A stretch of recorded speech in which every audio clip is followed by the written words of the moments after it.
Hello, everybody. Welcome back to another EOB podcast. So last weekend, we have the release of 3 movies, wide ones.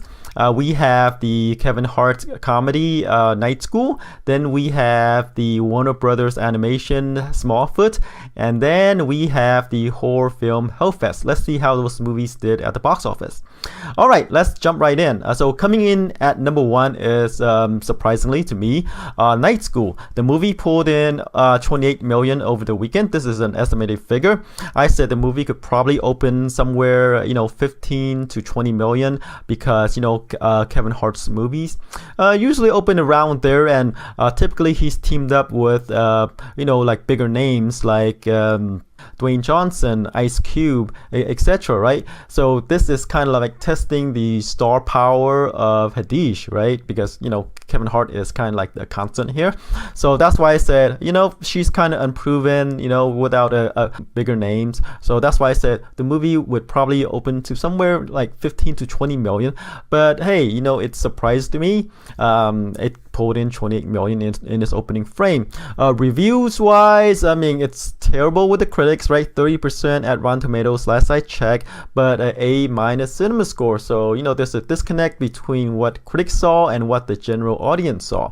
So A- cinema score, so it's pretty good for a comedy, and a 30% on Rotten Tomatoes with the critics.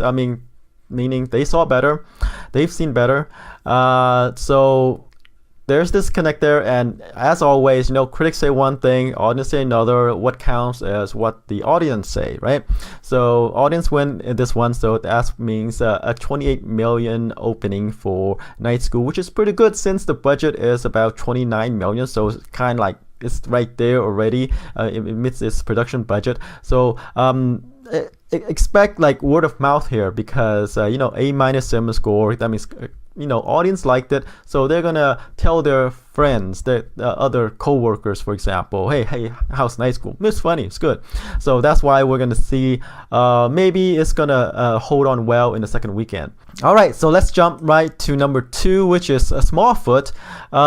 It is the animation by Warner Brothers, the same people who did the Lego movies, the same animation studios who did the Lego movies. It opened to 23 million over the weekend, and I had it at 25 to 30 million. So it's a bit below my projections, because I had it that high because it's a family film. And it's advertised as from the people who did the Lego movies, but this Smallfoot is kind of like a new IP, new characters, so it's kind of untested. Warner Brothers doesn't have the brand of Disney, a Pixar, a DreamWorks, right?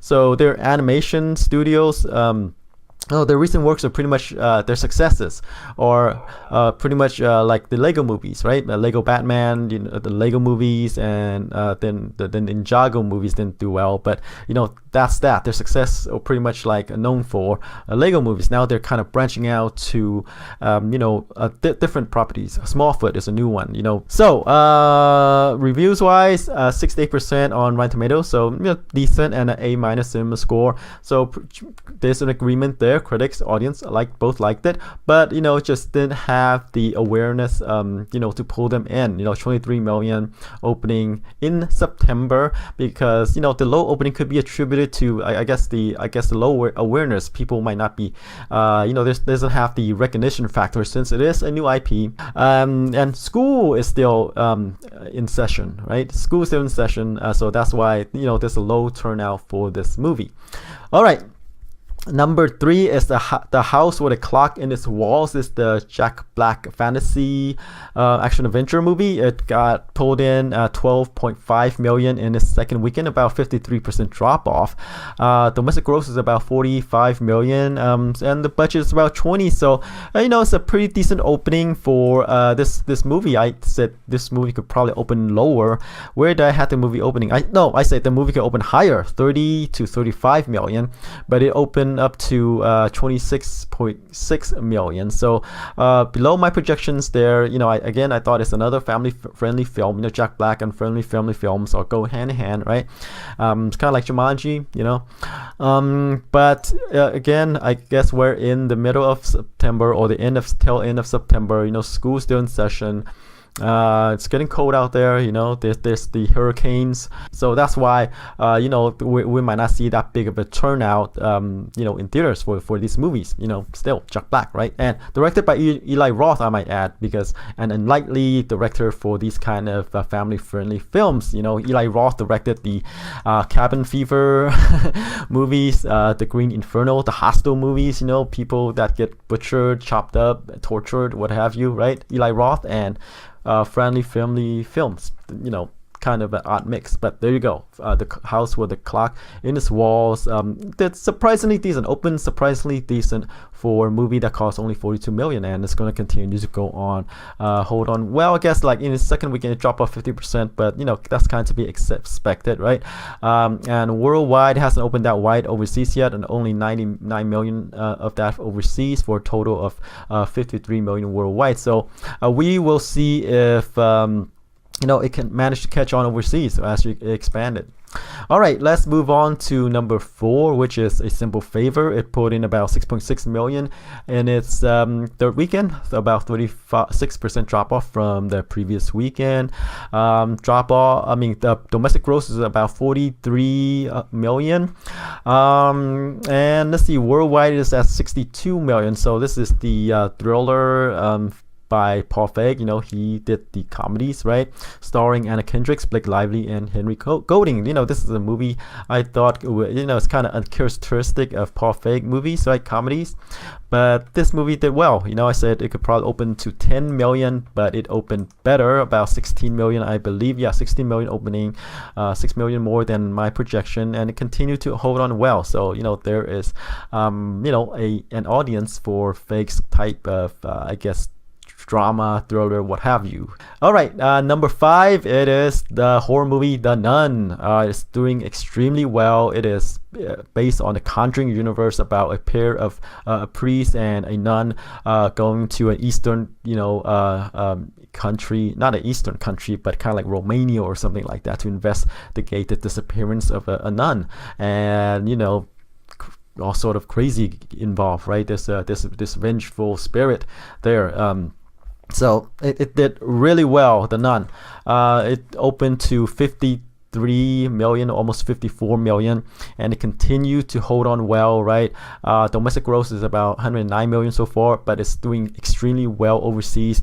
220 million of that overseas for a total of 329 million. So let's see how this is. Okay, so out of all the movies that's based on the Conjuring universe, The Nun came in second, just below The Conjuring, but it might surpass The Conjuring when it's all said and done, right? The Nun is 109 million now, domestic gross, and The Conjuring is at 137 million, so it could overtake The Conjuring, in a couple more weeks, right? And worldwide, The Nun is on top, 329 million. The Conjuring 2, 320 million. The Conjuring, 319 million. So it's kind of like spin-off, but it is outperforming the mainline, Conjuring movies. So yay. All right, let's move on to number 6, which is one of the new releases last weekend. Another horror movie, Hellfest. So this movie stars a bunch of people you probably haven't heard of unless you watch TV, about this group of teenagers who wants to go to an amusement park with a horror theme, right? And there is a mass serial killer there, and him or it, he, she, it, whatever, chasing them around, picking off them one by one. You know the deal, you know the story. It opened to about 5 million over the weekend.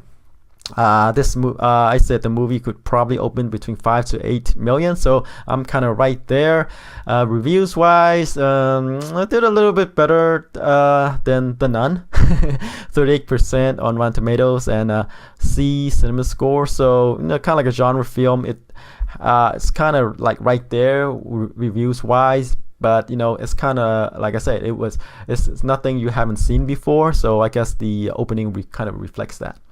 All right, number 7, Crazy Rich Asians, still hanging on, about 4.1 million in its 7th weekend. Domestic gross is 165 million, and worldwide it is at 219 million. So for a movie that costs 30 million to make, it's doing pretty well, and we are going to see a sequel. I believe the sequel's name is Crazy Rich Girlfriend. It continues the story of Constance Wu and Henry Golding's characters and their family.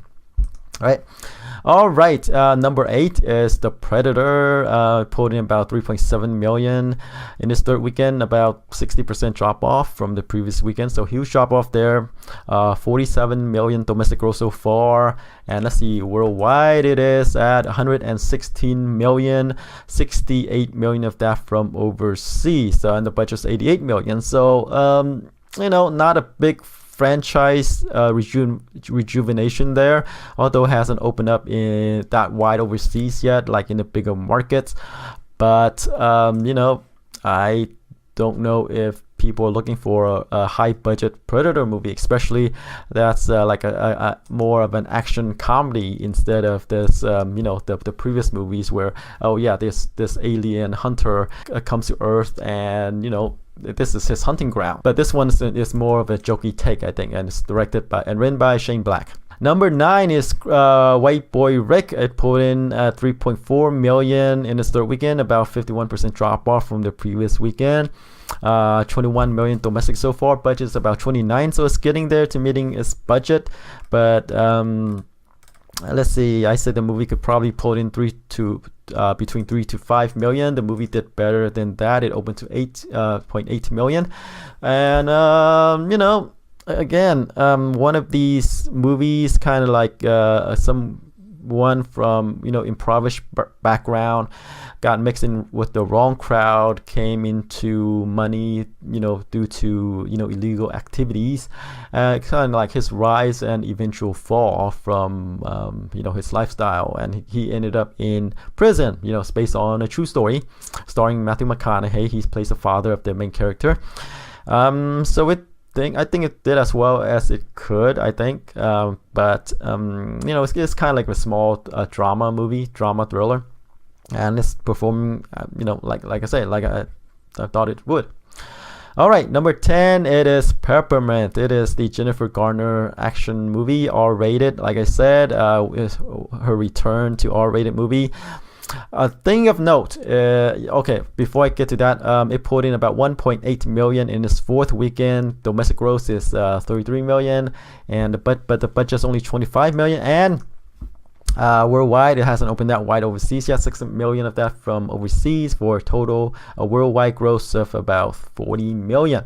Okay, so the thing with the Jennifer Garner and R-rated action thriller. So remember, this Peppermint has a 10% on Rotten Tomatoes, a B- cinema score. So you know what else has a 10% on Rotten Tomatoes?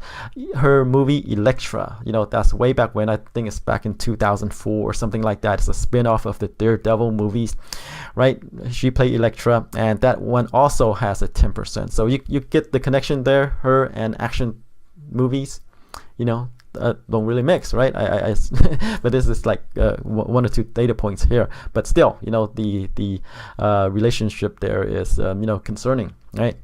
All right, so that's it for the top 10. Let's move on to the new releases. We have 2 big ones this weekend. We have the Bradley Cooper, Lady Gaga A Star is Born, and then we have a Venom, which is the spin-off based on the Spider-Man universe. So let's take on A Star is Born. I believe it is written and directed by Bradley Cooper. He's one of the co-writers. He's directing it. He's also starring in it, and Lady Gaga is in here as well. So Bradley Cooper stars as kind of like an aging musicians, whose career is kind of like on a downward spiral due to, I guess, his longevity, I guess, and his struggle with alcoholism, alcohol. And Lady Gaga plays as this aspiring musician, singer, who wants to call it quits, but he kind of encouraged her to continue on and helped her on her journey, right? So as her career is on the rise, his is going down. So that is A Star Is Born. This movie right now has a 95% on Rotten Tomatoes, so it's very well reviewed. It has about 107 reviews counted so far, so it's pretty good. The reviews is pretty good. So I believe Bradley Cooper is singing in this movie. Lady Gaga, of course, and Lady Gaga, as you know, is a musician, right? But she is no stranger to acting. She was in American Horror Story, the TV series, so she can act. So this one is not kind of like new to her, right? So I believe she is getting good reviews for her acting as well, so don't knock it. She can do it. And of course there's the music, right, with Lady Gaga involved, and Bradley Cooper, according to the trailer, is no slouch as well in the singing department. All right, so with that said, I believe the movie could probably open to maybe 15 to 20 million because it is this kind of movies, right? Bradley Cooper, he can put him in. Lady Gaga, it's not a stretch to see her in this type of role. She is kind of like without makeup. This is kind of her. This is how she looks. So that's A Star Is Born, 15 to 20 million opening. All right, let's move on to Venom. It is opening in over 4,000 theaters. Ruben Fleischer directs this movie. He did Gangster Squad, Zombieland. Tom Hardy stars as the title character, Eddie Brock. Hardy plays as this struggling reporter, right? He tries to be a reporter. He's kind of like the good guys, but he doesn't get all the breaks. And then he get in contact with this alien symbiote, I guess. And then he become taken over or shared the mind's powers with this alien. It's PG-13, $100 million budget. And the great thing about Venom is that it is not another reboot of Spider-Man. This is Venom in his story. So I don't know if Venom is before the takeover by Marvel. Let me see who the producers are. Let's see, producing. I'm trying to see if I recognize any names by Disney. So produced by Avi Arad, Stan Lee, Amy Pascal, Matt Tomek. So I guess this movie was put in production before Marvel was kind of take over creative control of Sony's Marvel properties like Spider-Man Homecoming. So this movie, again, best thing about Venom is that it's not another Spider-Man reboot, although the Spider-Man reboot, Spider-Man Homecoming, did really well, right? It has a 117 million opening, went on to make 334 million domestic and 880 million worldwide. But again, this is Venom. It's kind of like they portray this as a kind of anti-hero. He's kind of like the bad guys, except that he's trying to do good. Tom Hardy is trying to keep his mind together. I don't think it's going to be as big as Spider-Man. I think it's going to probably open somewhere in the 60 to 65 million range because again, Venom is kind of untested. This is not like the Marvel Cinematic Universe where every movie, every 2-bit, 3-bit characters has a huge opening, record-breaking opening. Again, I have to see it to believe it because Sony so far has been unproven in their stewardship of the Spider-Man franchise, right? They keep on rebooting the movies every couple of years.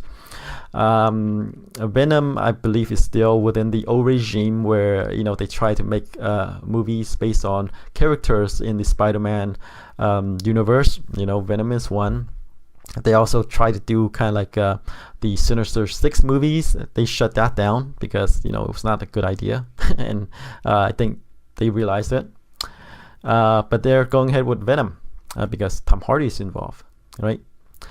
So 60 to 65 million opening, could be more, but again, like I say, they are not proven to have a successful franchise outside of Spider-Man. And when they were still in control, they have to keep on rebooting the series every so number of movies. Maybe this it's kind of like the break for them, right? They can have another successful character outside of Spider-Man. So we will see what happens. All right, so that's it for this podcast. 15 to 20 million for A Star Is Born, and 60 to 65 million for Venom. Since hey, we're still in September, October's coming along, and I don't see a huge opening for these movies in this time, unless Venom kind of knocked it out of the park. All right, so that's it for this podcast. Until next time, take care. Bye bye.